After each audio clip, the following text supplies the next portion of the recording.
Ne mijenjajte frekvenciju. Dobro ste odabrali. Kameleona.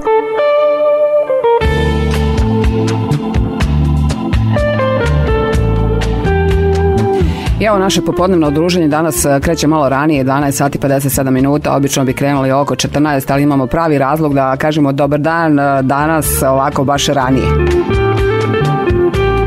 Zašto čućete u nastavku, a naravno o svemu ovome možda će se obradovati i mislim da hoće buduće neke trudnice koje imaju neke sumnje. Sad ćemo sve to raščlaniti. Naš i vaš gost je docent doktor medicinskih nauka Jasmin Čaluk. Dobar dan, dobrodošli. Dobar dan, hvala na pozivu. Hvala što ste došli pored svih svojih obaveza za večeras u studio Kameleon radija. Najavljena je promocija vaše knjige Kardiovaskularne bolesti i trudnoća. Pa sad mi kao iz laičkog ugla odmah da pitamo kako može problem sa srcem i trudnoća da se iskomplikuju ili da se tu desi nešto što nas može navesti na krivi trag. Vi ste pravi stručnjak u tom polju, očigledno i ova knjiga će doprinijeti da se mnoge stvari rasvijetle. Da, hvala.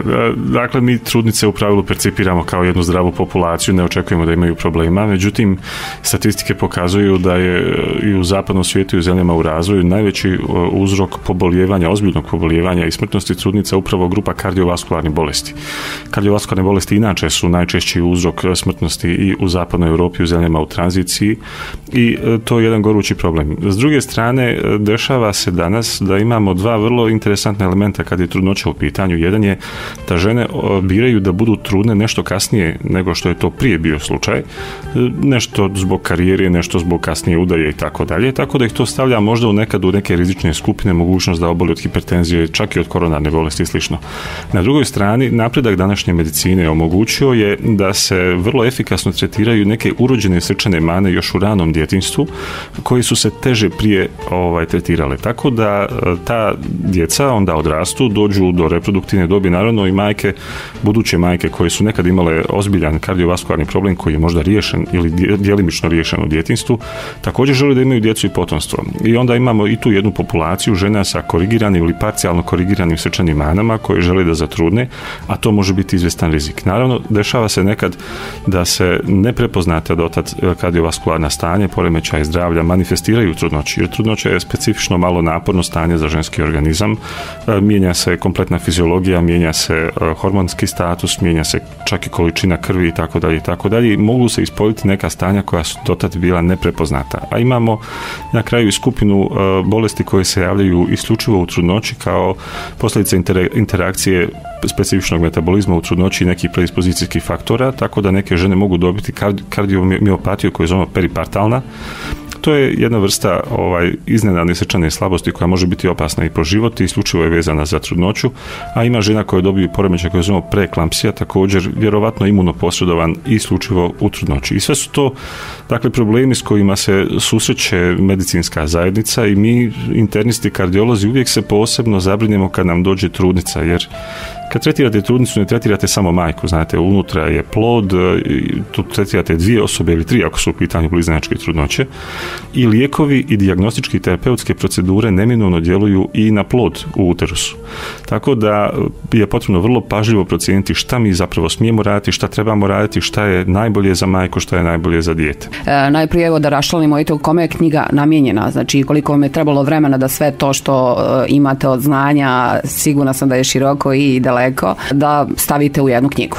Knjiga je sintetizirana u periodu koji je trajao otprilike 1,5 do 2 što se tiče prikupljanja i pisanja, onda još jedno pola godine je bila tehnička priprema jer knjiga je izrazito zahtjevna, knjiga je vrlo bogato naime ilustrirana. Sve ilustracije koje su recimo iz ultrazvuka srca su iz moga kabineta i ima mnogo tabela, ima mnogo nekih algoritama i ta tehnička priprema je trajala relativno dugo.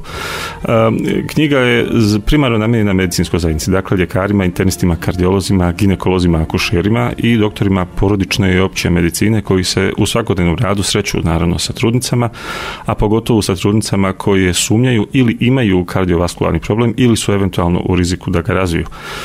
U knjizi je kroz, mislim, 30-ak poglavlja zapravo raščlanjeno sve ono što se može desiti u kardiologiji, a može da pogodi trudnicu i na koji način treba liječiti. Mislim da je posebno interesantno 24. poglavlje koje se bavi primjenom lijekova u trudnoći. Tu priča počinje kad su u pitanju lijekovi trudnoći nekih 60. godina 20. stoljeća, kad se desila takozvana talidomitska katastrofa.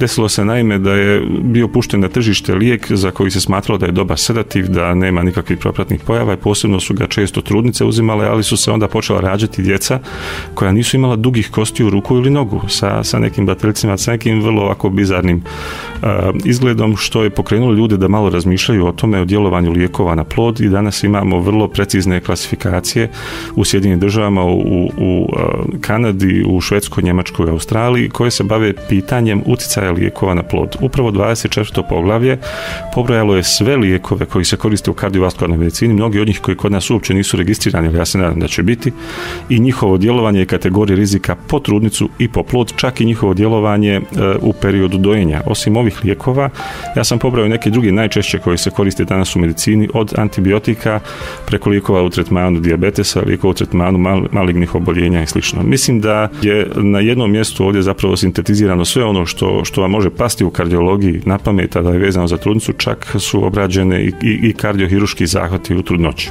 Evo, moram da vam prenesem neke SMS-ice, odnosno sadržaj nekih SMS-ica. Mi imamo kontakt stalni sa našim slušateljima putem broja 062751751. Naši slušatelji vas pozdravljaju. Hvala. Između ostalog, neko od naših slušateljica pita da li se pod te kardiovaskularne bolesti i rizike podrazumijevaju ove neke aritmije kao ubrzan rad srca i tako to preskakanje i slično. Aritmije su vrlo česta pojava u trudnoći, kao što rekao, trudnoća predstavlja jedan poseban napor, konstantan, praktično više manje kroz 9 mjeseci, i aritmije se mogu javiti, vrlo često zapravo predstavljaju bezazlenu stvar, nekad zahtijevaju određeni tretman, međutim, kao što rekoh, moramo biti oprezni koje lijekove možemo dati, koje ne možemo. Postoje lijekovi koji su strogo kontraindicirani u trudnoći jer bi mogli naštetiti plodu. Ono što je karakteristično za aritmije, da one same mogu biti predznak nekog ozbiljnijeg problema, pa ukoliko postoji nekakva sumnja ili nekakve tegobe koji su neuobičajene za uobičajeni trudnoće. Naime, normalno je da se žena malo više zamara, da malo ima nekih otoka na nogama, da se mijenjaju te neke metabolički parametri. Međutim, ako ima nešto neuobičajeno, svakako se treba javiti internisti ili kardiologu da se ispita je li to zaista bezazleno ili ima nešto ozbiljnije iza toga. Eto, drago nam je da ste neke naše slušateljice vjerovatno rasteretili na ovaj način. 13 sati 5 minuta, ja ću ponoviti još jedan put, najavljena je promocija knjige Kardiovaskularne bolesti i trudnoća docenta doktora Jasmina Čaluka večeras u hotelu Tuzla u 19 sati. 19, tako? Vjerujem da će vaši kolege biti itekako prisutni na ovoj promociji večeras. Mnogo ih je zvalo, potvrdili su mi. Knjiga inače već jednom promovirana u Sarajevu pod pokroviteljstvom Akademije nauke i umjetnosti Bosne i Hercegovine, međutim, pošto je Tuzla na neki način moj grad, onda je bilo dosta ljudi iz Tuzle koji su tražili da nešto slično napravimo i ovdje. Zbog neke moje zauzetosti, ja, iako sam planirao to prije par mjeseci, nisam stigao, ali evo danas ćemo nadoknaditi to. I još jedno pitanje za vas, kaže, ne daj Bože, zlu ne trebalo. Gdje se može pronaći doktor Čaluk u slučaju, evo, ta kombinacija neka pa treba? Da, doktor Čaluk može se pronaći u Sarajevu, u Poliklinici Kardiocentar Sarajevo, a ukoliko vam je to daleko, ja i dalje imam svoj angažman i u Centru za srce BiH, tako da se u Centru za srce BiH možemo u Tuzli vidjeti. Jeste. Da. Eto, želimo vam svako dobro, puno uspjeha, nadam se naravno da ćete uskoro ponovo doći u naš studio da odgovorite na neka pitanja konkretno naših slušatelja u ovom kratkom terminu, to je nemoguće, ali vam želimo sve najbolje i hvala još jedan put što ste odvojili vrijeme za upravo slušatelje Kameleon. Hvala lijepo i vama sve najbolje. Eto, ostanite uz Kameleon, ja sam Jazzy, dobar dan, popodne je počelo nekako ranije, ali dobro je da je s pravim je razlogom. Idemo poslušati radarske kontrole, pa ide naravno nešto što se zove najbolja moguća muzika samo za vas.